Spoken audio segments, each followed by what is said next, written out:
कौवा और सांप की कहानी आज हम पढ़ेंगे। यहाँ पर एक चित्र प्रदर्शित की गई है।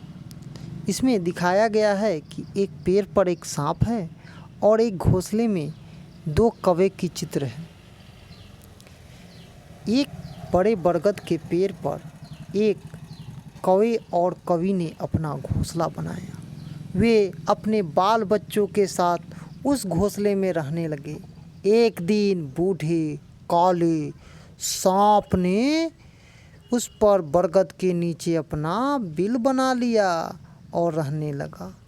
काले सांप का इतना निकट रहना कौवे और कौवी को जरा भी नहीं भा रहा था, पर वे क्या कर सकते थे। कौवी ने अंडे दिए। कुछ दिनों बाद अंडों से बच्चे निकले। कौवा और कौवी बड़े प्यार से अपने बच्चों को पालने लगे। एक दिन कौवा और कौवी बच्चों के लिए खाना लाने गए हुए थे। काला सांप पेड़ पर चढ़ गया। उसने उनके बच्चों को मारकर खा लिया। कौवा और कौवी जब लौटे और बच्चों को नहीं पाया तो बहुत दुखी हुए। उन्होंने सारे जानवर चिड़ियों से पूछा, लेकिन कोई भी नहीं बता सका कि बच्चे कहाँ गायब हुए। दोनों खूब रोए। फिर दोनों ने तय किया, अगली बार बच्चों को अकेला नहीं छोड़ेंगे। कई महीने बीत गए। कौवी ने फिर अंडे दिए। अंडों से बच्चे निकले। इस बार कौवा और कौवी बच्चों की खूब रखवाली करते। एक दाना लाने जाता तो दूसरा बच्चों के पास रहता। एक दिन कौवी ने देखा कि वही बूढ़ा सांप धीरे धीरे रेंगता हुआ पेड़ पर चढ़ रहा है। वह सांप को भगाने के लिए जोर जोर से काँव काँव काँव करने लगी, लेकिन सांप पर इसका कोई असर नहीं हुआ। वह पेड़ पर चढ़ गया और बच्चों को फिर मारकर खा गया। कौवी बहुत रोई। उसके आंसू रुकते नहीं थे। उसका रोना धोना सुनकर बहुत सारे कौवे वहां आ पहुँचे। सब ने मिलकर सांप पर हमला करना चाहा, पर सांप तो पहले ही अपने बिल में घुस गया था।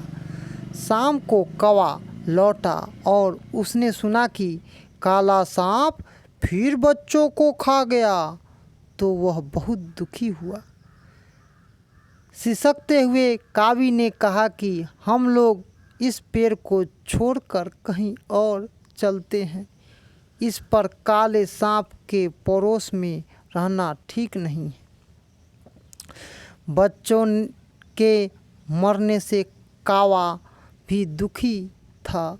उसने कौवी को बहुत समझाया, पर कौवी ने एक न सुनी। वह काले सांप के पड़ोस में रहने को राजी न थी।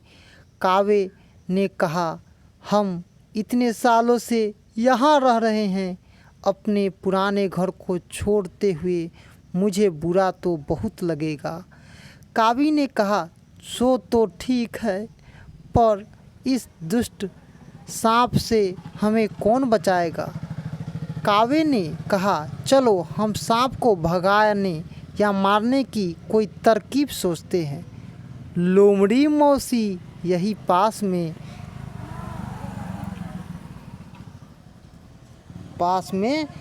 रहती है।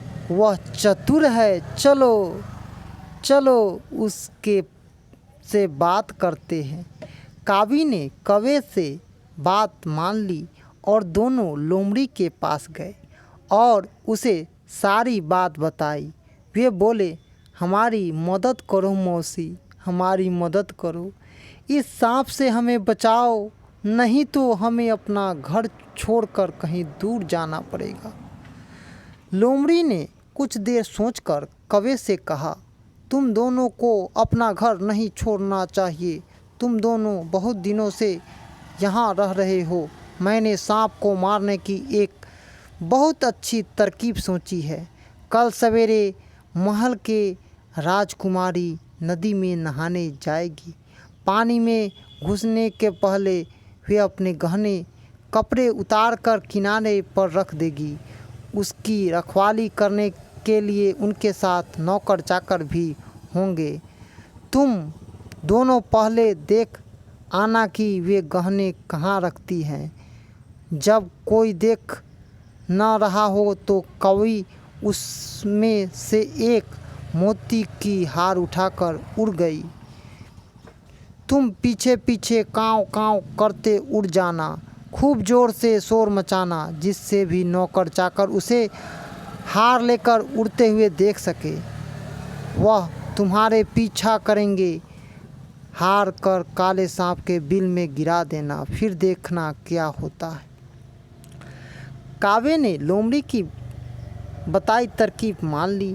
दूसरे दिन सवेरे काव्या नदी के किनारे जा पहुंचा। थोड़ी देर में राजकुमारी वहां आई। उसके साथ नौकरानियां भी थी। राजकुमारियों ने अपने गहने कपड़े उतार कर किनारे पर रख दिया और नहाने लगे। नदी में उतर गई। कौवा और कवि देख रहे थे। गहनों में मोती का एक हार भी था।